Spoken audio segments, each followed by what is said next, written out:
நேர்கள் அனைவருக்கும் எதிர்நீச்சல் சீரியலின் சுவாரஸ்யமான கதை பகுதி ஹரிப்பிரியா குடும்பம் பற்றிய தகவல். இதனிடையே நடிகை ஹரிப்பிரியா 2012ஆம் ஆண்டு பிரபல சீரியல் நடிகர் விக்னேஷ் குமாரை காதலித்து திருமணம் செய்து கொண்டார்.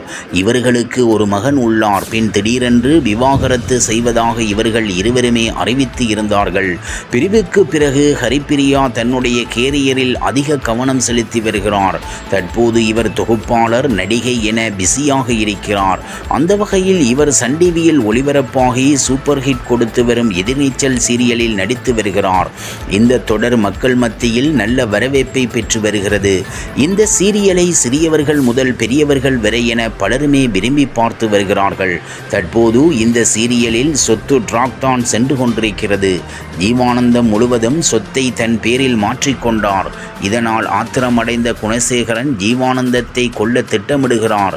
இன்னொரு பக்கம் அப்பத்தா கண் விழித்து ஜீவானந்தம் எந்த தவறும் செய்யவில்லை, எனக்காகத்தான் செய்கிறார் என்று கூறியும் ஜீவானந்தத்தை போட்டுத்தள்ள குணசேகரன் முடிவு செய்கிறார். ஜீவானந்தத்தை தேடி ஜனனி செல்கிறார். அடுத்து என்ன நடக்கும் என்று அதிரடி திருப்பங்களுடன் சீரியல் சென்று கொண்டிருக்கிறது. மேலும் இந்த சீரியலில் அப்பாவி குணம் கொண்ட நந்தினி கதாபாத்திரத்தில் ஹரிப்பிரியா நடித்து கொண்டு வருகிறார். நந்தினி ரோல் மூலம் இவருக்கு மக்கள் மத்தியில் மிகப்பெரிய ரீச் கிடைத்திருக்கிறது. இவருடைய நடிப்பை பார்த்து பலரும் பாராட்டி வருகின்றனர்.